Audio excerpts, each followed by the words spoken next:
আসসালামু আলাইকুম। আশা করি আপনারা সকলেই অনেক, অনেক ভালো আছেন। তো ইনশাআল্লাহ আল্লাহর রহমতে আমি অনেক ভালো আছি। তো আজকের আবারও আপনাদের নতুন একটা ব্লগ ভিডিওতে স্বাগতম। যারা আমার এই চ্যানেলটিকে এখনো সাবস্ক্রাইব করে দেন নাই, দয়া করে সাবস্ক্রাইব করে দিবেন এবং পাশে থাকা বেল আইকনটি অন করে দিবেন পরবর্তীতে আমার এই সকল নতুন, নতুন গ্রামের ব্লগ ভিডিওগুলো পাওয়ার জন্য। তো আজকের ব্লগ ভিডিওটা থাকছে আমাদের এই যে গরু ছাগল নিয়ে। তো আজকের একটা বিষয় আপনাদের জানানো হয় নাই যে এই গরুর ঘাস তুলতে যায় কিন্তু আমার পাও কেটে গেছে। খুব ভালো করে কাছের উপরে পাড়া দিয়ে মনে করেন যে পাটা অনেকটুকু কেটে ফেলাই দিছি।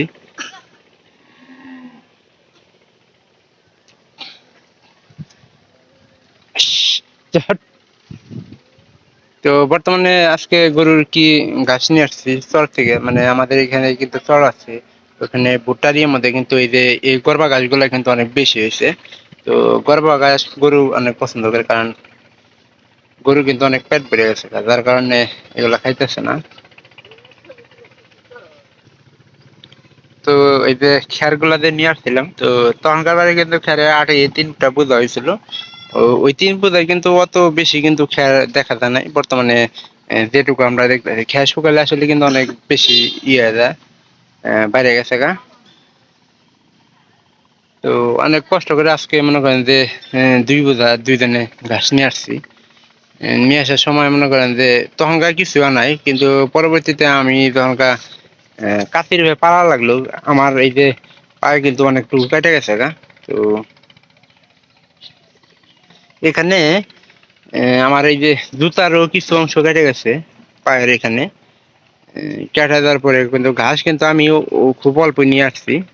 তো সব বেশি নিয়ে সব প্রতিদিনকা শিপন শিপন যেদিনকে থাকে, তো ওই দিনকে মনে করেন যে সবচেয়ে বেশি ঘাস আনা। শিপনও একটু অসুস্থ আর গলার টনসিলটা একটু বেশি বেড়ে গেছে গা। আর এই ঘাসগুলা দিয়ে আমাদের ছাগল গরু এবং কি মনে করেন যে বর্তমানে যে একটা অবস্থা, আমরা কিন্তু সব গাছগুলা এই যে খ্যার রেখে দিচ্ছি, এগুলা পরবর্তীতে বন্যার সময় এগুলা কাজে লাগানোর জন্য যাইতেছে ভুট্টা খাবার। আর এই গরুটা কিন্তু বর্তমানে হিটে আসছে, যার কারণে বেশি একটা খাইতেছে না। স্বাস্থ্যটা কিন্তু আগের চেয়ে অনেক বাড়ছে। তো আপনারা গরুটা দেখেন, তো সকাল থেকে অনেক বেবাইতেছে। আর এই যে এই গরুটা কিন্তু অনেকদিন যাবত হিটে আসছে না, যার কারণে শিবন মনে করেন যে আজকে আজকে মনে করেন যে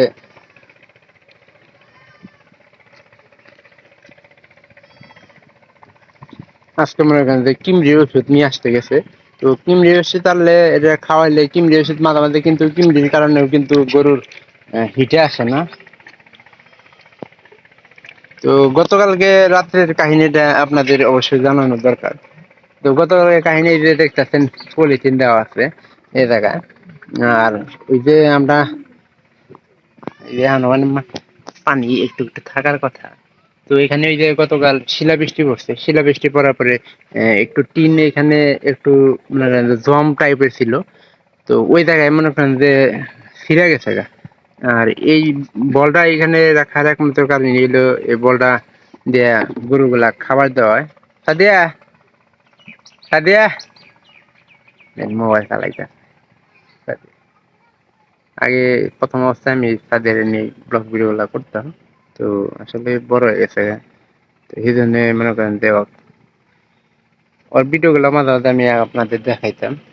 তো পরবর্তীতে আমার চ্যানেলটা রিকভারি করে মনে করেন যে ভিডিও ইটি করে নাম সেভ করে পরবর্তীতে আমি এই যে আমার নামে খুলছি চ্যানেলটা। সবচেয়ে এই গরুটার স্বাস্থ্যটা একটু বেশি বাড়ছে, ওই গরুর বাড়ছে কিন্তু এই লালটা কিন্তু স্বাস্থ্য একদমই বাড়তেছে না। তো অনেক চেষ্টা করতেছি যাতে করে গরুটার স্বাস্থ্যটা ঠিক থাকে এবং কি গরুটা খুব সুন্দরভাবে